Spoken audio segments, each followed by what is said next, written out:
Hey guys! Welcome back to my channel. Today, we're kicking off our Greek adventure in Athens.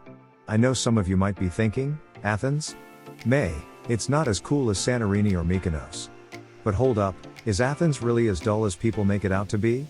Let's find out together and explore this ancient city. Don't forget to hit that like button and subscribe for more travel adventures. Let's get started. You are what I waited for, oh. You make me touch the sky when I'm down. Cause when I'm with you, I'm fine. When you go, I'm sad. I like my life with you, oh. Cause you are my one love, one love. And I'm not saying lies, you're the one, my heart. You make me feel like a bit crazy. Upon arriving in Athens, the first thing we did was grab a transportation pass. You can easily get a tourist transportation pass at any metro station. We opted for the 3-day pass, which gives us unlimited metro rides within the city for 3 days, including a round trip between the airport and city center. So, if you're planning to stay in Athens for 2 to 3 days and don't want to spend money on taxis, this pass is a pretty cost-effective option. The train ride usually takes about half an hour to reach the city center. We just checked into our hotel in Athens. Now, let me give you a quick tour of our room.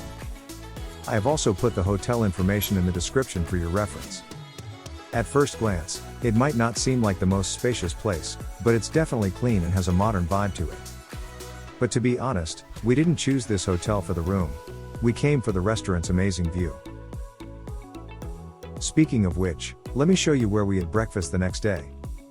The restaurant is located on the hotel's rooftop, which happens to be 10 floors up. The buffet breakfast included items like scrambled eggs, bacon, bread, cheese, and fruits. But the one thing you have to try is the Greek traditional dessert called risogalo. It's like rice pudding with a layer of milk custard on top, sprinkled with cinnamon. So delicious. You can see that the restaurant's interior is quite spacious, with an outdoor seating area. The swimming pool is on the right-hand side. We decided to have breakfast outside to fully appreciate the view of the Acropolis of Athens.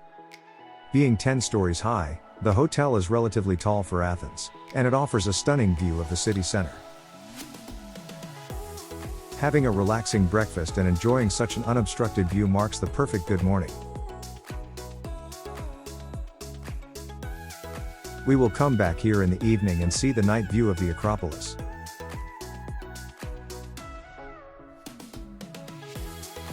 The first attraction we visited was the Roman Agora.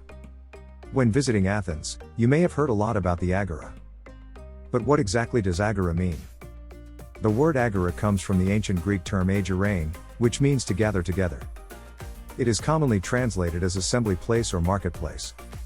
So, an agora was a central gathering place for ancient Greeks, where they would come together to exchange goods, ideas, and culture.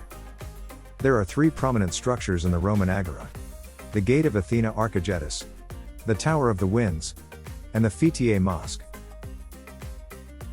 The Gate of Athena Archegetis is located at the entrance to the site, and was built in 11 BC by Roman emperors Julius Caesar and Augustus.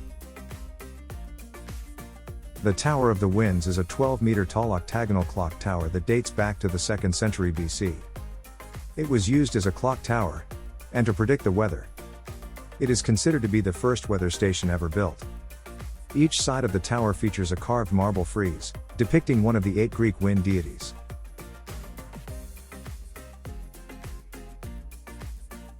The Fetiye Mosque, built in the 17th century by the Ottomans, is still used for cultural exhibitions. During the Byzantine and Ottoman eras, the area was covered with houses, workshops, churches, and mosques. Next, we visited the Temple of Hephaestus, a Doric-style temple located on the western side of the ancient Agora in Athens.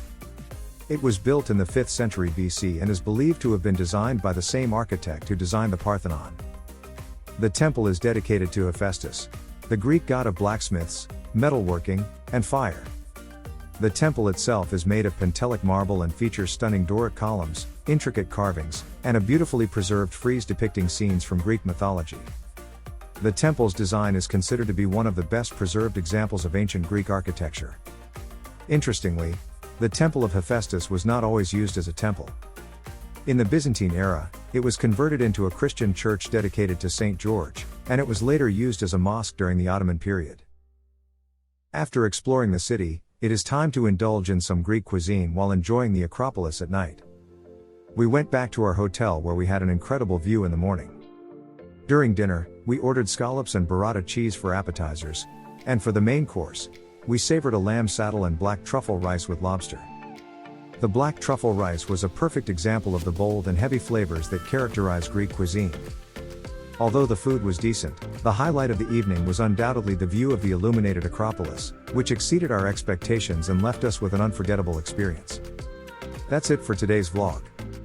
I hope you enjoyed exploring Athens with me, and seeing that this ancient city is not as dull as people make it out to be.